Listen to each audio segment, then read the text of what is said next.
굿모닝 프레지던트. 네, 안녕하세요. 네, 안녕하세요. 안녕하세요. 안녕하세요. 시청자 네, 여러분. 정말 간만이네요. 네, 그러니까요. 저는 JYP하고 처음입니다. 그쵸. 그렇습니까? 예, 예. 처음이고 이제 이번이 음. 그 KFC 대신 또 마지막일 수도 있습니다. 또 이조합 잘 기억하세요, 여러분. 저희가 또 이렇게 처음 이렇게 세 명의 얼굴이 또 처음 조합으로 나타났는데 또 화질은 좋아졌죠? 그쵸? KFC 있을 때보다 KFC 없을 때 이런 이야기 해야 돼. 네, 저희 또 세 명 새로운 얼굴이 또 탄생됐는데 지금 핫한 당대표 또 이제 3인이 떠올랐습니다. 네, 더불어민주당 당대표 지금 이제 곧 열흘 정도 남았는데요. 어떻게 보시나요? 그냥 보고 있습니다. 별 재미없이. 이슈도 없고 뭐 그래도 당원이시지 않으세요? 갈등도 없고 예, 당원이고 대의원이고 뭐 중앙위원은 옛날에 오래 했는데 지금은 아닌 것 같습니다.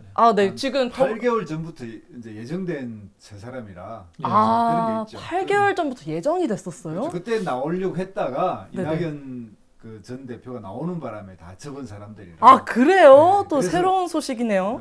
그런 좀 점에서 흥미가 좀 떨어지고 있죠. 흥미가 떨어지고요. 제가 뭐 극단적으로 말씀드리면은 또 시작부터 극단. 당대표감이 아닌 것 같아. 조금 더 분발해 주셨으면 좋겠어요. 세 분 다? 예, 예. 세 분 다 분발해 주시기를 네. 저희 제이어피님께서. 아니 뭐 이제 그 부분 좀 쓰게 한 이야기지만 세 분 다 뭐 자격은 있을 겁니다. 그런데 이제 지금 현재는 이 당 대표가 대통령 선거를 이제 치러야 되고 네네. 또 뭐 이 보궐선거에서 대패를 했는데 과연 이제 민주당이 혁신 내부의 쇄신을 해낼 수 있는 그런 이제 그 뭐랄까요 뚝심과 그런 이제 플랜을 가지고 있느냐 그리고 또 리더십을 가지고 있느냐 이런 문제겠죠. 저는 큰 기대는 하지 않습니다. 그냥 뭐 무난히 가시는 길을 바라고 실제로 이제 당 대표라는 것도 네네. 지도자거든요. 그쵸. 그 중에 한 분인지 뭐 두 분인지 그런 이야기 하시더라고요. 공정한 대선의 관리자거든요. 그런 이야기 하시면 안 됩니다. 그거 당연한 겁니다. 학교 9시까지 가야 되는데 그 학교 9시까지 가는 걸 공약으로 내는 거는 그건 말이 아니에요. 제가 봤을 때는 네네. 지도자급으로서 다음 대선 후보의 런닝메이트 정도 돼야 된다. 음. 나도 표 어디 가서 한 3% 5% 갖고 온다. 이 정도 생각을 가지셔야 되고요. 다음 우리 정부가 다시 이어지면은 정권의 넘버 2로서 역할하겠다. 이 정도 급이 되는 분이 하시는 거지. 뭐 공정한 관리자. 저도 관리 더 잘할 수 있습니다. 제가 봤을 때는. 네, 그런 이야기 하시면 안 된다고 봅니다. 저는. 네, 그럼 우리 당대표 후보님들 파이팅 하시고 또 말씀하셨던 조언처럼 또 힘있는 당대표 선출되시길 바랍니다. 그럼 이제 대권으로 넘어가 보도록 하겠습니다. 최근에 이제 어제였죠. 정세균 총리님께서 이제 대권에 나가겠다라고 이제 출마의 의사를 밝히셨는데 이거 어떻게 보시나요? 저 개인적으로 굉장히 좋아하고 예, 존경하는 분입니다. 네네. 그게 답니다. 네, 정세균 전 총리님의 이제 출마 결심 어떻게 보시나요? 뭐 출마 선언은 아마 5월 2일 그 당대표 선거 이후에 하겠다고 했는데 이미 이제 뭐 뜻은 밝혔고 모든 그쵸. 언론이 다 알고 있는 일이고 본인이 아마 그 전남 목표 그 저기 뭐 그 DJ 그 생가 방송 하이도 하이도 하셨죠. 예, 네. 그렇게 해서 이제 시작하는데 이제 그것이 주는 뭐 언론의 메시지는 소위 호남의 누가 과연 이제 어느 그 정통이냐 뭐 이런 그 경쟁일 수도 있습니다. 그러니까 이낙연 전 대표와 정세균 전 총리 이 두 분이 이제 경쟁하게 되는 것 같고요.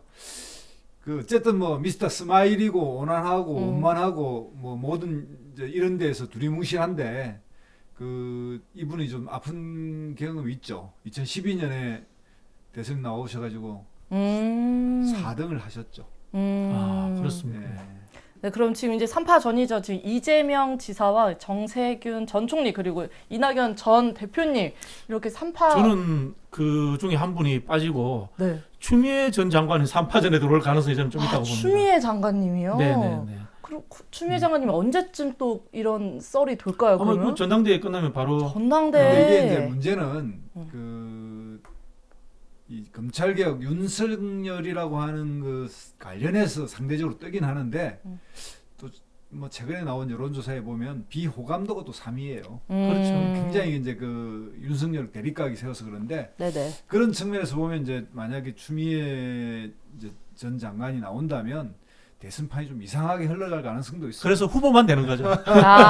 후보만 후보만. 또 나온 게 번외로 임종석 지난번에 박원순 그 전 시장님에 대해서 페이스북에 글 올린 것 때문에 나오는 게 저는 쉽지 않을 거라는 생각이 아, 듭니다.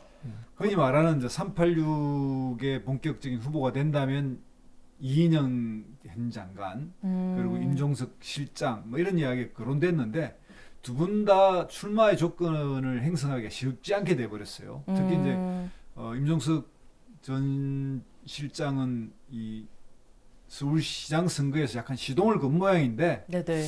시동을 좀 잘못 걸었어요. 잘못 걸었죠. 네, 잘못 걸은 바람에 굉장히 어렵게 됐습니다. 그 비호감도도 뭐 4인가 이렇게 나오는 거는 그만큼 지지도는 없는데 비호감도가 엄청 높은 그런 이제 경우가 그런 일이 되어버렸죠. 벌어져 버린 거죠. 그렇죠. 지금 이제. 그러면 이제 여당에서는 일단은 이렇게 세 분, 뭐 그 외에 뭐 이광재 이광재 의원, 그다음에 김두관 의원 뭐 이런 김두관 분들이 의원. 또 뭐 한번 꿈을 꿔볼 수 있다 이 정도 생각은 드는데요.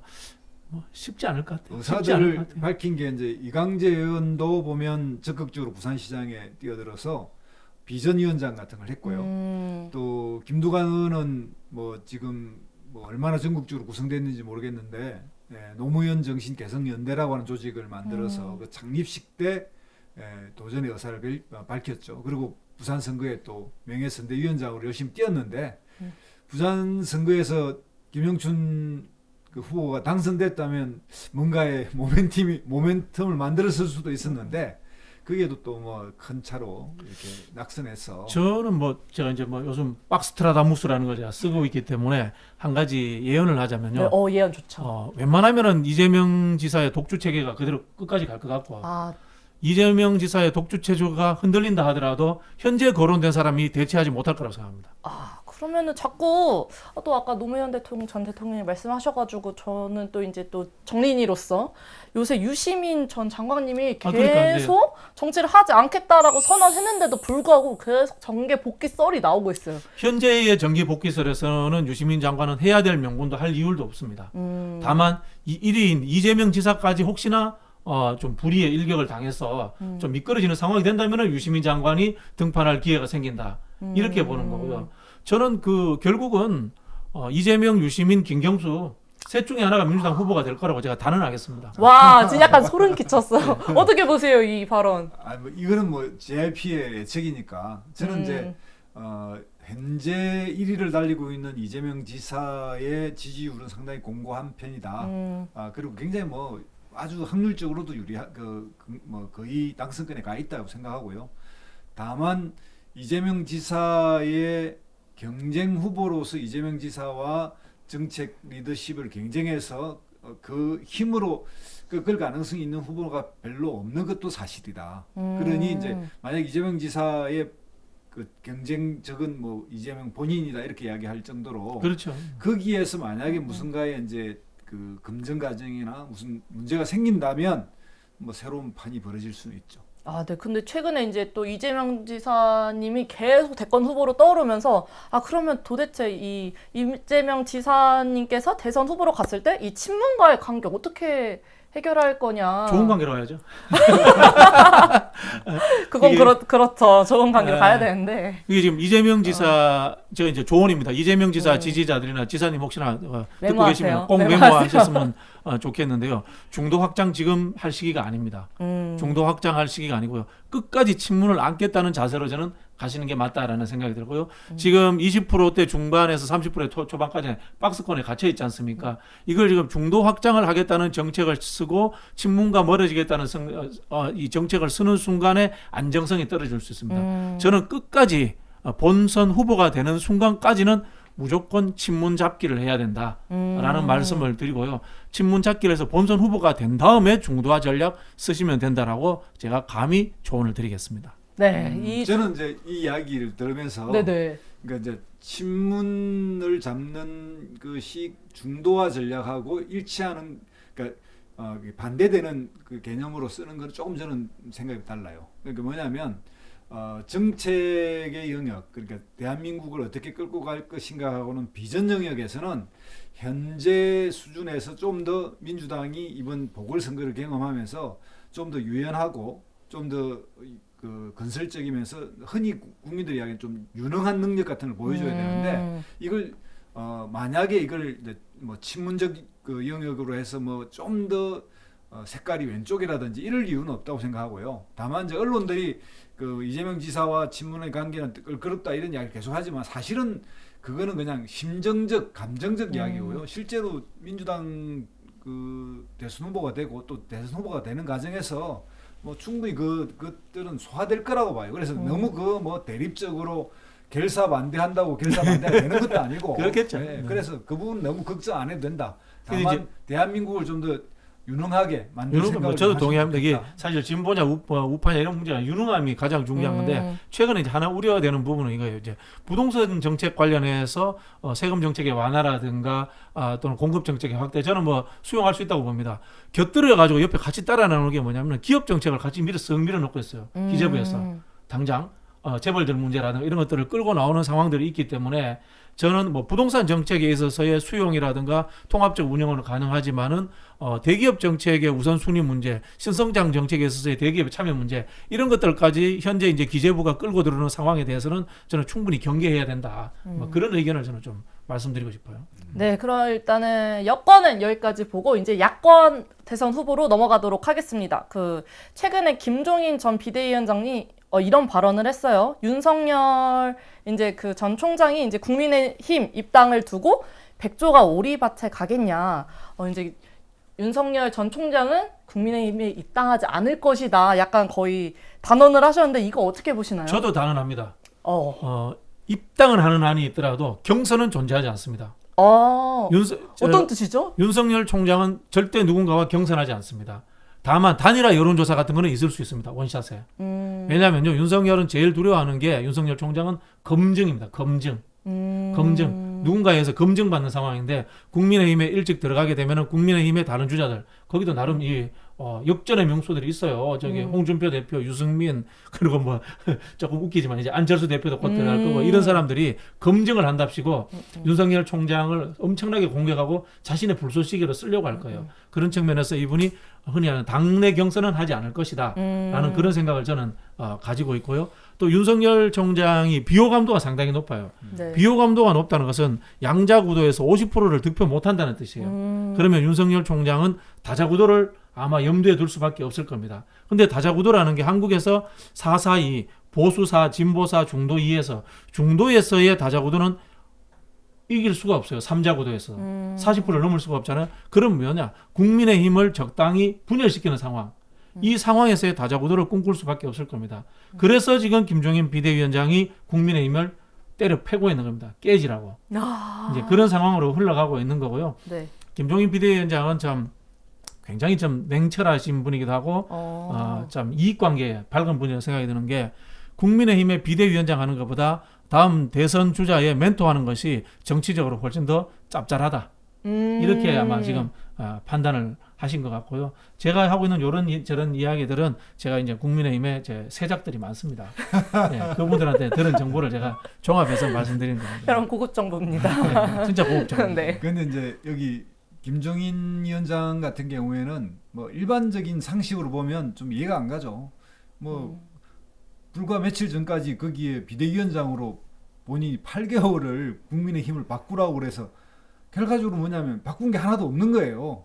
저기가 진흙탕이고 아사리판이고 그럼 8개월 동안 자기는 거기서 짜르에 그냥 정권을 휘두르는 걸 즐긴 거고 당에 쇄신은 하나도 없었다는 그 결론인데 그걸 그냥 뻔뻔하게 이야기할 정도로 이분은 이제 승부사인 거죠. 이제 그런 측면이고 뻔뻔한 승부사네요. 네, 그렇죠. 정말 뭐 그 부분에 대해서는 뭐 가차없는 것 같고요.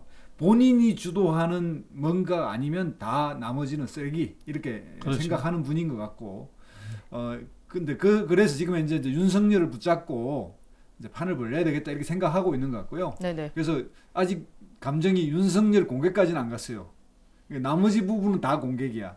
근데 윤석열도 만약에 이제 지금 보니까 어떤 게 좀 그 약간 감지되고 있냐면 김종인 위원장과 윤석열 전 총장이 약간의 그 밀당을 하고 있다는 생각이 들어요. 그래서 김종인 위원장이 어느 언론에는 나 윤석열 안 만나 이런 이야기 만날 계획 없어 뭐 이렇게 이야기했고 그 전에는 뭐 만나자면 만나지 이랬는데 그런 이야기는 뭐냐면 너 이래도 나를 안 만날 거야 계속 그 이야기고 윤석열은 만나는 순간 내가 말린다 생각하니까 상당히 거리를 둘 거예요. 왜냐하면 당장 만나서 이득이 별로 없어요. 그렇죠. 네, 그래서 당분간은 그런 밀당을 하다가 만약에 이분이 그냥 한번 빡 돌면 윤석열도 날릴지 모르죠. 그 지금 말로. 김종인 비대위원장은 윤석열 총장의 전화를 기다리고 있는데 아. 윤석열 총장이 전화를 안 하는 상황인 거죠. 애간장이 타시겠네. 제가 이제 이걸 풍문으로 들은 바에 의하면 윤석열 총장 주위에 이제 전직 그 검찰 고위직들이 제법 포진해 그렇죠. 있고요. 네. 그다음에 국민의힘 계열에 오랫동안 그쪽에서 일했던 기획자들, 정치 기획자들이 붙어 있답니다. 그쪽하고 그다음에 중앙일보, 조선일보 쪽에서 조언을 많이 해준답니다. 그런 식의 이렇게 나름대로 이렇게 구축은 되어 있는 상황인데요. 저는 뭐 윤석열 총장에 대해서는 사실 정치를 안 하는 게 제일 좋고요. 검찰총장이 정치를 한다는 것도 좀 맞지 않고 문재인 정부의 검찰총장이 야권으로 간다는 것도 또 맞지 않고 그런 측면에서 안 하는 게 좋다는 생각이 드는데 만약에 하게 된다면은 결국은 정당은 만들지는 않더라도 독자적으로 제3지대에서 지지율을 최대한 끌어올려서 국민의힘과 단일화를 만든다거나 그런 방법들을 저는 찾을 거다 이렇게 생각하고 있습니다. 그럼 저 갑자기 약간 궁금한 게 제3지대로 이제 가셨을 때 이제 단일화하지 않고 국민의힘과 단일화하지 않고 대선 후보로 갔을 때 갔을 확률을 수도 있죠. 아 그래요? 그렇죠. 거기서 제가 아까 말씀드린 건지 그 제3지대라는 게 그냥 중도이면은 20-30% 이상 얻을 수가 없어요. 거기에서 보수 일부를 갖고 와야 돼요. 그리고 김종인 위원장이 그런 이야기 했지 않습니까? 민주당도 일부 깨질 수 있다 이런 이야기를 하잖아요. 그런 식의 정계 개편이 되지 않으면은 40% 가까이 득표할 수가 없어요. 네. 그렇죠. 그런데 이제 이분이 뭐 언론에 좀 이야기한 거는 그 프랑스 마크롱 같은 이런 모델. 그러니까 이제 마카롱하고 헷갈렸을 수도 있어요. 마카롱을 알긴 알겠어요, 그분이. 그런 그 이야기는 뭐냐면 프랑스 선거 제도를 이제 좀 보면 저런 거는 뭐 그런 사례는 있다고 생각하지만 프랑스는 뭐냐면 결선 투표가 전제되어 있는 그래서 거대 양당인 공화 계열과 사회당 계열이 결국은 그 제대로 안 하니까 제3후보가 튀어나왔고 거기서 1등 또는 2등만 하면 결선에 올라가니까 그래서 이제 마크롱이 시작된 거고 그건 국회의원 한 명 없는 앙마르슈라고 하는 당을 이제 만들어서 그렇게 했는데 그건 이제 한국 사례에 그대로 맞지는 않아요. 그래서 아까 이제 JYP가 이야기하듯이 지금 현재 1지대가 만약 여당이라면 제2지대인 이 야당을 그대로 두고 제3지대를 하는 게 아니라 이 제3지대를 표방해서 2지대를 분열해서 깨서 본인들이 2지대가 되든지 아니면 둘 다 2.5, 2.5를 나눠서 갔든지 뭐 이런 이야기죠. 예, 그런 구상이 이제 예상된다고 봐야죠. 저는 이제 그 여기에서 큰 역할을 하실 분이 미스터 미스터 홍형님. 홍카콜라. 홍카콜라님이 윤석열 총장이 계속 국민의힘을 지금 이렇게 그 반대하고 비판하게 된 이유 중에 하나가 안철수 문제거든요. 제가 말씀드렸잖아요. 저기 뭐 김종인 비대위원장이 나오면서 조영 원내대표한테 비책을 3개 줬어요. 안철수 비책. 첫 번째, 합당 안 돼. 그냥 개인 입당이야. 두 번째, 지분 절대 주면 안 돼. 세 번째, 국민의힘 전당대회에 영향을 미치게 하면 안 돼. 라고 하는 비책을 줬어요. 비책을 줬을 거라고 봅니다. 줬는데 조영 원내대표가 안철수하고 거래를 해버린 거야. 자기가 당대표 되기 위해서 안철수 지분을 먹고 싶은 거예요. 그래서 안철수하고 빨리 합당하자고 했던 것도 있고 실제로 안철수 당에 있던 분들이 이미 총선 전에 국민의힘에 많이 들어와 있어요. 국민의힘에 많이 들어와서 지역위원장도 있고 그 지분을 받은 거예요. 그 상황이 되니까 김종인 비대위원장이 벌컥한 거예요. 기분 나쁜 거예요. 자, 그 기분 나쁜 게 근데 안철수가 무서워서 기분 나빠냐? 그게 아니에요. 홍준표예요. 안철수가 들어오게 문호를 개방해주면 홍준표를 막을 수가 없어요. 국민의힘에 들어오는 거. 당연히 들어가야지. 그렇지. 홍준표가 들어오면은 그때부터는 어떻게 되냐면은 새로운 판? 새로운 판이고 홍준표하고 안철수하고 사실 레벨의 차이가 엄청나잖아요. 정치적 스킬의 차이가 엄청나고 홍준표는 또 검사 출신이에요. 그쵸. 검사 출신이기 때문에 윤석열을 충분히 저격할 수 있는 능력을 갖고 있는 사람입니다. 저격수네 새로운 저격수. 정보도 많이 가지고. 정보도 많이 갖고 있고 그러다 보니까 그 김종인 비대위원장하고 홍준표계로 분류되는 장제원 의원하고 제일 거친 설전을 주고받은 거예요. 너 홍준표 꼬봉이잖아. 그렇게 이야기했잖아요. 맞아. 그러니까 장제원 의원이 당신은 노태우 꼬봉이잖아. 이렇게 이야기한 거예요. 깜짝 놀랐어. 그렇죠. 그러니까 젊은 사람들은 꼬봉이 뭔지 잘 모를 수도 있는데. 그런데 이게 사실은 윤석열 총장한테도 중요한 대선이지만 홍카콜라 형님한테도 인생의 마지막 불꽃을 태워야 될 아. 시점이기 때문에 그냥 넘어가지 않을 겁니다. 더더욱 이번 대선 더더욱 기대됩니다. 근데 방금 말씀하셨던 거 하나만 마지막 질문하고 마칠게요. 저희 그 국민의당과 국민의힘 합당 아까 또 얘기하셨잖아요. 두 당이 합당한다면 대선 후보 혹시 안철수 대표님이 나오실 수도 있는 건가요? 안철수 대표가 되면은 제가 베트남 유학을 가겠습니다. 그 김종인 비대위원장 이야기가 다 맞아요. 그 사당이잖아요. 국민의당이라는 게 안철수 후보가 개인적으로 만든 사당에 불과하지 당적 조직을 갖추고 있다라고 보기 어렵고요. 이게 안철수 현상 중에 하나예요. 늘 사당을 만들고 탈당하고 하는 거. 그게 안철수 현상이에요. 그게 새 정치예요. 안철수의 새 정치인 거고 그다음에 또 늘 또 지분 요구를 해요. 이게 새 정치예요. 어떻게 보시나요? 저는 뭐 합당 가능성이 있다고 생각하는데 네네네. 시간이 많이 걸린다. 그리고 이제 안철수 입장에서 그 서울시장 선거에서의 단일화 과정에서 만약 배운 게 있다면 먼저 명분과 모든 걸 다 던지고 막 하더라도 결과적으로 나한테 꼭 이득이 안 올 수도 있다는 교훈을 얻었을 거라고 생각해요. 그래서 실제 이제 그 뭐 정권 교체를 위해서 합당 통합이 필요하다라고 하는 명분을 앞세우더라도 본인의 이익은 어떤 식으로 찾아야 될지 생각을 좀 해본다면 빠르게 합당한다고 될 일은 아니거든요. 그래서 이제 시간이 좀 걸릴 거다. 그리고 안철수는 계속 명분을 키우는 일을 할 거다. 오늘 뭐 보니까 조연만 한다는 게 아니라 정권 교체를 위해서라 주연, 조연 필요한 건 다 하겠다. 늘 바뀝니다. 그렇게 늘 이야기했으니까. 바뀌고요. 네. 아마 제가 김종인 비대위원장이 제 마음하고 굉장히 비슷한 스타일이신 것 같아요. 저도 좀 약간 짜르적 기질도 있고 내지 이런 스타일인데 속마음 이러실 거예요. 저 전국의 이장님께 제가 이 통장님께 죄송합니다. 저 비유를 써서 죄송한데요. 김종인 비대위원장은 안철수는 동네 이장도 못할 사람이다. 그렇게 생각할 거예요. 국회의원이나 무슨 의원은 사실 책임지는 집행부 자리가 아니기 때문에 뭐 놀든 말든 해도 그만인데 책임지는 집행권을 가진 자리는 안철수라는 사람은 절대 해서는 안 된다라는 강한 소신을 저는 김종인 비대위원장이 가지고 계신 걸로 알고 있습니다.